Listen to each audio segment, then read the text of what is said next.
Hey everyone, मैं हूं सुनील और स्वागत है आपका e commerce with Sunil channel के ऊपर।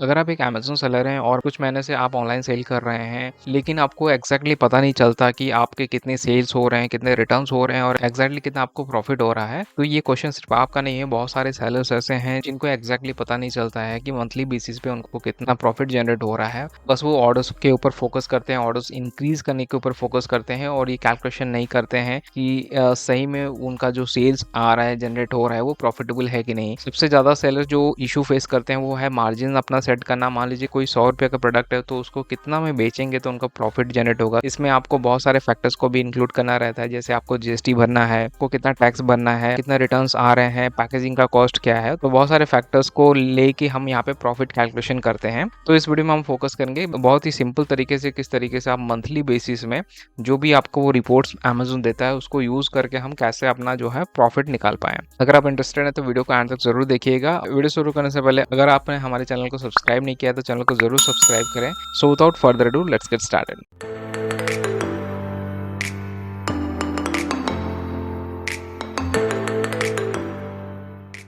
तो यहाँ पे सबसे पहले आपको रिपोर्ट्स अपना डाउनलोड कर लेना है। तो B2C रिपोर्ट और B2B रिपोर्ट दोनों डाउनलोड कर लीजिए। इस तरीके का टेबल हम बनाने वाले हैं जहाँ पे हम लोग अपना सेल्स का रिपोर्ट का डेटा लिखेंगे, उसके बाद हमारे कमीशन इनवॉइस के डेटा को लिखेंगे, फिर प्रोडक्ट का कितना कॉस्टिंग आता है लिखेंगे और एंड फाइनली हम प्रॉफिट निकालेंगे कि मंथली बेसिस पे हमारा जितने भी सेल्स हुए हैं उसका कितना प्रॉफिट हमने जनरेट किया।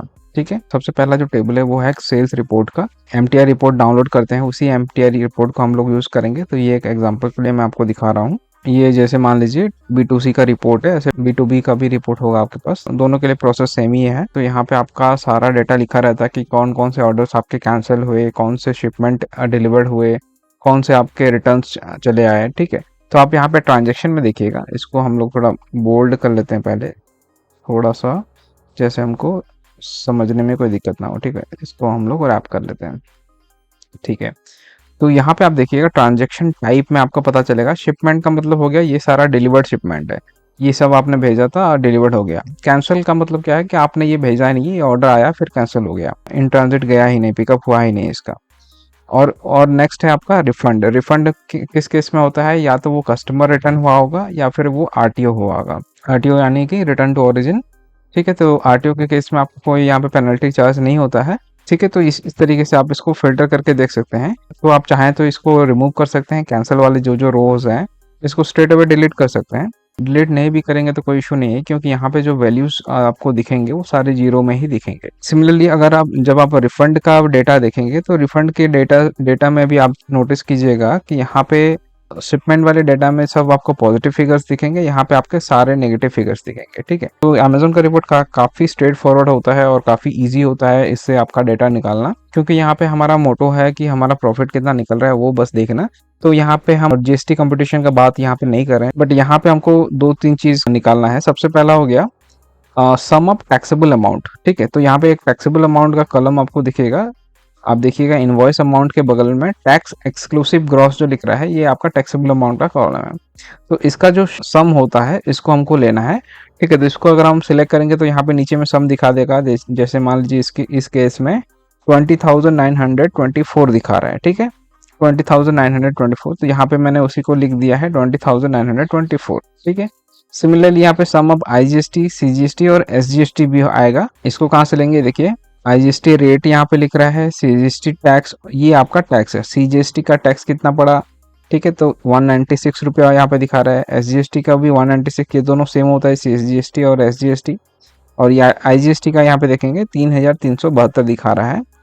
इसको भी हमने यहाँ पे एंट्री किया है, sum of IGST, sum of CGST और SGST में। ठीक है, अब यहाँ पे एक कॉलम हम लोग करेंगे जहाँ पे टोटल GST हम लोग कैलकुलेट करेंगे, मतलब इसको हम लोग सम कर देंगे। ठीक है, 3766 आ गया, ये तीनों को हम लोग यहाँ पे ऐड कर दिए। ठीक है, अब इनवॉइस वैल्यू क्या होता है, इनवॉइस वैल्यू होगा आपका टैक्सेबल वैल्यू। ठीक है, टैक्सेबल अमाउंट जो होता है और उस पर आपका GST ऐड हो जाएगा।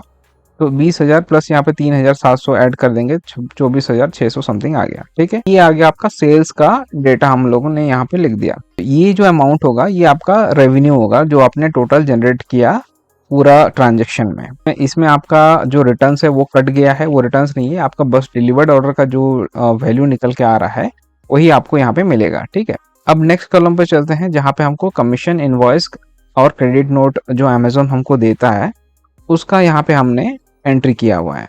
तो ये वाला जो सेल्स है इसमें का जो डाटा है हम लोग इन्वॉइसेस से लाएंगे।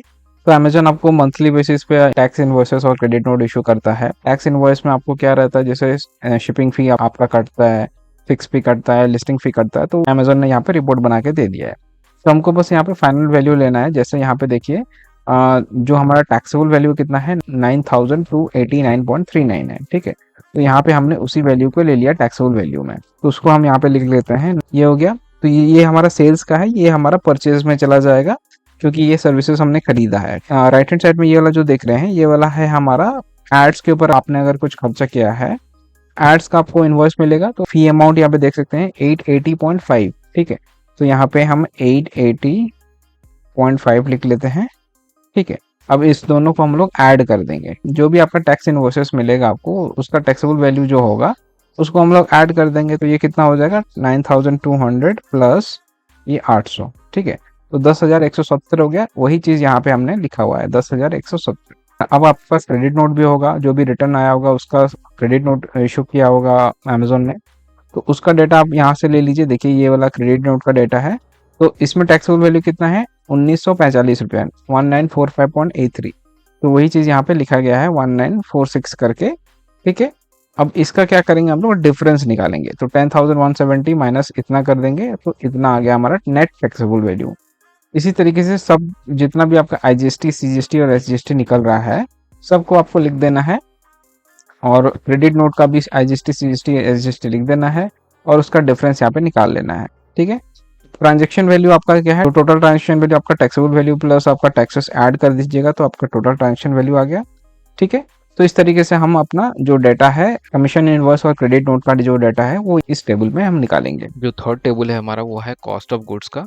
जो भी हमने परचेज किया है सप्लायर से, मैन्युफैक्चरर से, जिसको हम ऑनलाइन सेल कर रहे हैं, तो जो जो हमने पे किया है, पेमेंट किया है, उस टैक्स इनवॉइसेस से हमको यहाँ पे टैक्सेबल वैल्यू ले लेना है।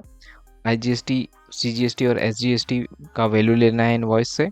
और सेम तरीके से हमको यहाँ पे टोटल निकाल लेना है। अगर मान लीजिए मल्टीपल इनवॉइसेस हैं, डिफरेंट सप्लायर से हमने खरीदा है, तो सारा जो जो प्रोडक्ट्स हमारा सेल हुआ है, मान लीजिए 10 एसक्यू थे और अलग अलग क्वांटिटी में सेल हुए हैं, तो नेट एसक्यू पहले निकाल लीजिए, टोटल हमारा कितना एसक्यू सेल हुआ है और सारे एसक्यू का जो कॉस्ट निकल के आ रहा है वो फाइनली हम यहाँ पे निकाल लेंगे और उसका टैक्सेबल वैल्यू, आईजीएसटी, सीजीएसटी और एसजीएसटी वैल्यू निकाल लेंगे। तो एसक्यू वाइज जो भी आपका कॉस्ट आता है उसको आप लिख लीजिए और टोटल जितने भी आइटम सेल हुए हैं उसका आपका टैक्सेबल वैल्यू, आईजीएसटी, एसजीएसटी सारा निकाल लेना है और यहाँ पे इनवॉइस वैल्यू निकाल लेना है। चौथा जो कलम है वो वहाँ पे नेट जीएसटी पेएबल निकालना है हमको।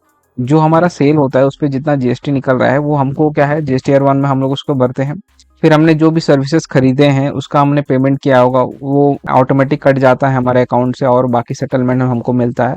ये हमारा क्या हो गया परचेज हो गया। तो परचेज वाला जो जितना भी आपका टैक्स निकलेगा वो फिर माइनस हो जाएगा। क्योंकि जब हम जीएसटीआर 3B का फाइलिंग करते हैं तो वहाँ पे हमको आईटीसी क्लेम में जो भी हमारे परचेज इन्वॉइसेस होंगे उस पर जितना भी जीएसटी होता है वो हमको as an input tax credit वापस मिल जाता है। सो इतना तक अगर क्लियर है तो नीचे कमेंट में जरूर मेंशन कीजिए कि आपको सही से समझ में आ गया। तो हमको क्या करना है, बेसिकली हमारा जो टेबल 1 का डाटा है और टेबल 2 और 3 को माइनस करना है, क्योंकि ये हमारा पूरा परचेज हो गया 2 और 3 का जो डाटा है।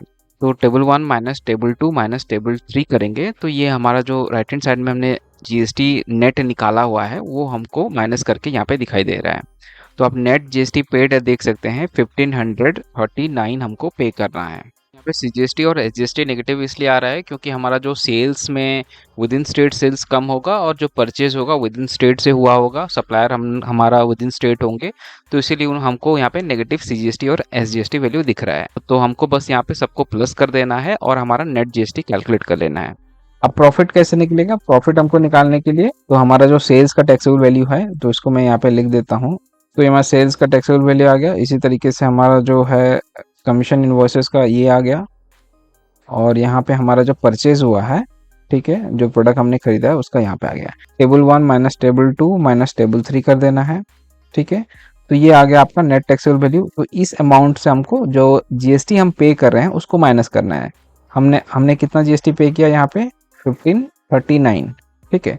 8546 माइनस 1539, ठीक है। तो ये आ गया 7,007 रुपया। तो ये आ गया आपका टोटल प्रॉफिट। तो इस तरीके से आप अपना जो है प्रॉफिट निकाल पाएंगे इजीली। ये फाइनल जो प्रॉफिट आपका निकल रहा है ना, तो इसमें आपको सिंपली जो पैकेजिंग का कॉस्ट है, टोटल आपने जितना ऑर्डर डिस्पैच किया है, रिस्पेक्टिव ऑफ वो आरटीओ हो रहा है या डिलीवर हो रहा है, total item number of orders आप कैलकुलेट कर लीजिए और उसका पैकेजिंग कॉस्ट मान लीजिए आपका 5 रुपये खर्च हो रहा है पर ऑर्डर। 5 रुपये के हिसाब से आप कैलकुलेट कर लीजिए और प्रॉफिट से उसको स्ट्रेट अवे माइनस कर दीजिए। क्योंकि हमको कैलकुलेशन काफ़ी सिंपल रखना था, इसलिए पैकेजिंग का कॉस्ट हम लास्ट में ही माइनस करेंगे। मंथली आपका टोटल सेटलमेंट कितना आएगा, आपको आपको जो इनवॉइस वैल्यू है उसी से माइनस करना है। इनवॉइस वैल्यू टेबल 1 का ले लीजिए और इनवॉइस वैल्यू टेबल 2 का ले लीजिए, इसको सब्ट्रैक्ट कर दीजिए, तो बैंक में आपका जो सेटलमेंट आएगा उतना अमाउंट आपको आता है। इस तरीके से आप उसको मैच भी कर सकते हैं। So that is all for this video. अगर आपको इस वीडियो से थोड़ा भी वैल्यू मिला तो वीडियो को ज़रूर लाइक कीजिए, शेयर कीजिए और चैनल को सब्सक्राइब कीजिए ताकि आगे आने वाले सारे अपडेट्स आपको रेगुलरली मिलते रहें। Thank you for watching.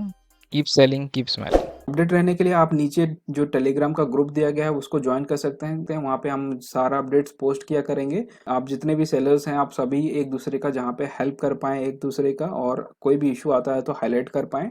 Subscribe now and press the bell icon. Never miss an update.